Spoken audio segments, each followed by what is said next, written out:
आज ठाकरे का प्रोग्राम जो है तो औरंगाबाद में न हो, क्योंकि उसके बाद फौरी 3 दिन बाद ईद है और खुदा न खासा कुछ प्रॉब्लम होता है तो पुलिस कंट्रोल नहीं कर सकेंगे, बड़ा दंगा औरंगाबाद में होने के चांसेस है। ये काम हुकूमत का है कि लॉ एंड ऑर्डर मेंटेन करे और राज ठाकरे अगर गलत कर रहे हैं तो उसके ऊपर कार्रवाई करें।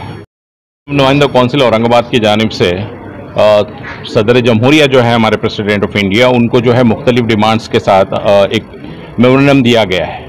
आप सब जानते हैं कि पिछले 10 अप्रैल को जिस तरह 10 अप्रैल के बाद से हिंदुस्तान के अंदर जो हालात हुए हैं, ख़ास करके एक पर्टिकुलर पैटर्न के तहत जो है फसादात का सिलसिला शुरू हुआ है, चाहे वो करौली राजस्थान है, उसके बाद मध्य प्रदेश है, बंगाल है, उसके अलावा फिर अभी कल का भी 2 दिन पहले जो दिल्ली में वाक़या हुआ है।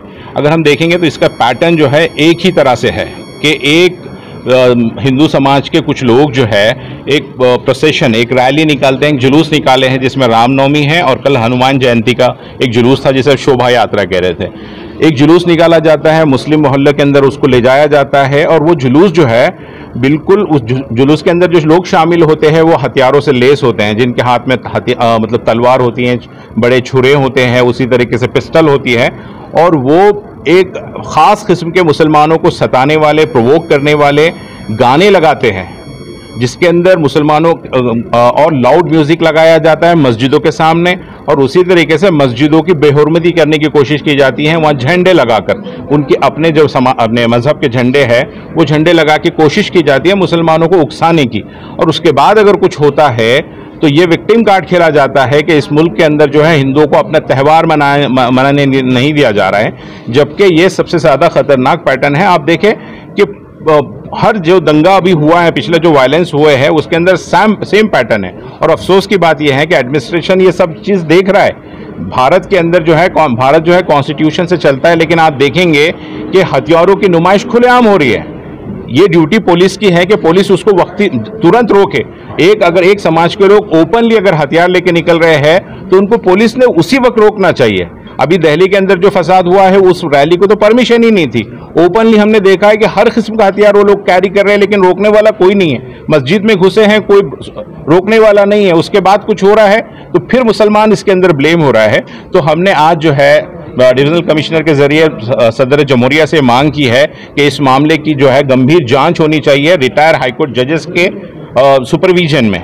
उसी तरीके से जो पुलिस वाले इसके अंदर जिम्मेदार है उनके ऊपर जो है कार्रवाई होनी चाहिए और ये इन्वेस्टिगेट होना चाहिए कि ऐसा क्यों हो रहा है कि मुल्क के अंदर कानून होते हुए कानून को फॉलो नहीं किया जाता है। उसी तरीके से इस बार आपने एक और पैटर्न देखा होगा मध्य प्रदेश के अंदर, उसके बाद गुजरात में, कि मुसलमानों के जो घरों को है बिना मतलब आज राइट का वाक़या हुआ है और दूसरे दिन जो है बिना किसी कानून को फॉलो करते हुए, कोई due procedure of law follow नहीं किया गया और मुसलमानों के जो है घर बिल्कुल डिमोलिश कर दिए गए।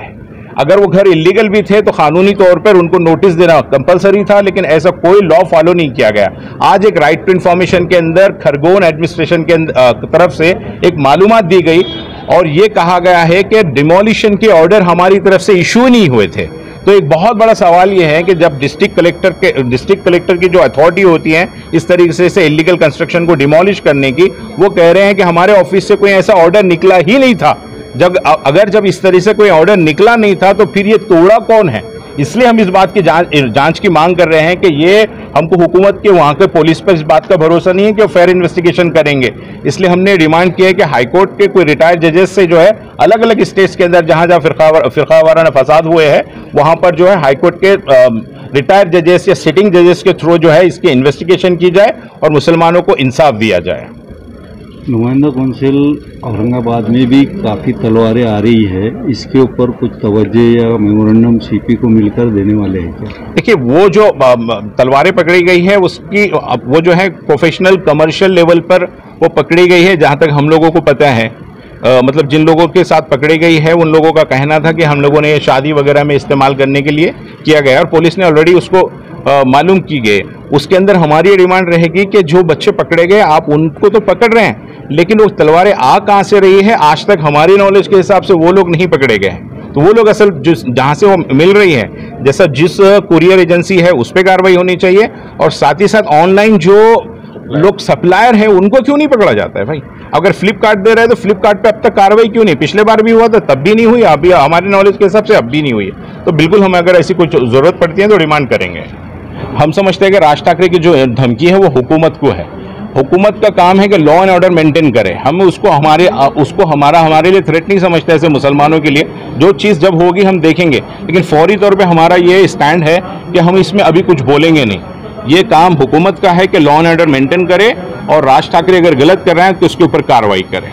फिलवक्त के लिए हमारा स्टैंड ये है और हम तमाम मुसलमानों से भी ये अपील करते हैं कि मस्जिदों के अंदर जो रूटीन चल रहा है वो चले, पैनिक ना हो। ये परमिशन वगैरह के लिए जो हम लोग कुछ सोच रहे हैं ऐसा भी ज़रूरत नहीं है और सुप्रीम कोर्ट का ऐसा कोई ऑर्डर नहीं है जो अजान से किसी को रोकता है। ये साफ समझ जाना चाहिए कि सुप्रीम कोर्ट कहीं भी किसी को अजान देने से रोकता नहीं है।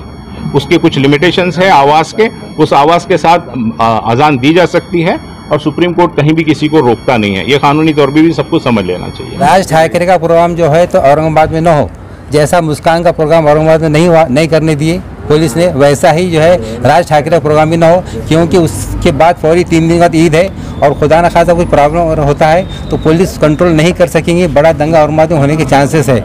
इसलिए हमारी रिक्वेस्ट है कि वो जो है तो यहाँ पर प्रोग्राम ना हो राज ठाकरे का 1 तारीख वाला।